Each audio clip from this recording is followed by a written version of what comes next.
পটুয়াখালীর গলাচিপা উপজেলা স্বাস্থ্য কমপ্লেক্স পরিদর্শন করেছেন স্বাস্থ্য পরিবার পরিকল্পনা মন্ত্রণালয়ের বিশেষ সহকারীর একান্ত সচিব এবং বিশ্ব স্বাস্থ্য 2 শাখার সিনিয়র সহকারী সচিব মহিউদ্দিন আল হেলাল।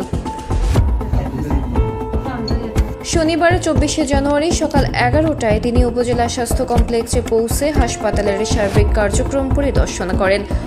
এ সময় উপস্থিত ছিলেন গলাচিপা উপজেলা নির্বাহী কর্মকর্তা মাহমুদুল হাসান, সহকারী কমিশনার মোহাম্মদ সাইফুল ইসলাম সাইফ এবং উপজেলা স্বাস্থ্য পরিবার পরিকল্পনা কর্মকর্তা ডাক্তার মোহাম্মদ মিসবাউদ্দিন। পরিদর্শনকালে তিনি হাসপাতালের চিকিৎসা সেবা, অবকাঠামোগত অবস্থা, অগ্নিকাণ্ডে ক্ষতিগ্রস্ত কক্ষসহ স্বাস্থ্যসেবা ব্যবস্থাপনার বিভিন্ন দিক ঘুরে দেখেন।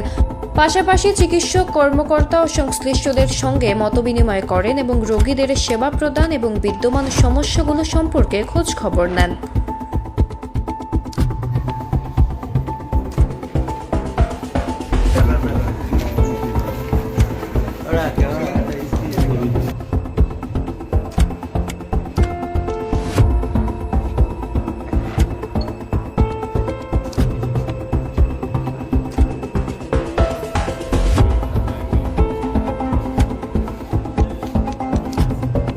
বাংলাদেশের সকল সরকারি চিকিৎসা প্রতিষ্ঠান পরিদর্শনের একটা রুটিন ব্যাপার থাকে। এখানে মন্ত্রণালয়ের কর্মকর্তাদের নিয়োগ করা হয়।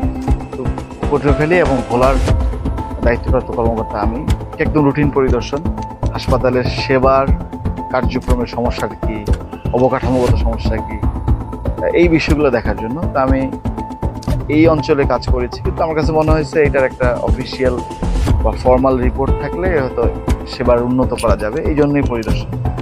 আর এর মাঝখানে একটা অনাকাঙ্ক্ষিত ঘটনা ঘটেছে, আপনারা জানেন সেটা। তো এই ব্যাপারে বেশ কিছু কমিটি হয়েছে, হাসপাতালের নিজস্ব কমিটি আছে এবং বিজ্ঞ জেলা ম্যাজিস্ট্রেট এবং জেলা প্রশাসক মহোদয় একটা কমিটি করে দিয়েছে।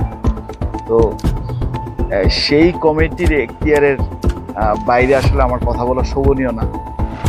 আমার মনে হয় আমি যেটা স্বাস্থ্য মন্ত্রণালয়ের প্রতিনিধি হিসেবে আমি সেই কমিটিকে অনুরোধ করেছি যে যেহেতু এটা স্বাস্থ্য সেবা প্রদানের সাথে জড়িত, এটা খুবই জরুরি একটা বিষয়, তারা যেন খুব দ্রুত এই ব্যাপারে তারা ব্যবস্থা নেন এবং পত্রালাপগুলো তারা করে। সেক্ষেত্রে আমরা স্বাস্থ্য অধিদপ্তর, স্বাস্থ্য মন্ত্রণালয়কে আমরা তাগিদ দিতে পারবো যে যাতে তারাও এটার প্রতিকারের ব্যবস্থাটা নেন, অথবা সেবা যাতে বিঘ্নিত না হয় কোনো রকম, সে ব্যবস্থা তারা নেন। আসলে স্বাস্থ্য তো 20 কোটি মানুষের, এইটা অন্য যে কোনো সেক্টরের চেয়ে আলাদা। তো অবশ্যই অভিযোগ রয়েছে বাংলাদেশে অন্যান্য সরকারি সেবা প্রতিষ্ঠানের মতো। আমার মনে হয় সুনির্দিষ্ট অভিযোগ জানানোর সঠিক প্রক্রিয়া রয়েছে। ইউএইচএফপিও বা উপজেলায় সেবার যদি না হয় সেটাকে জেলায় জানানো, জেলা থেকে কেন্দ্রে জানানো,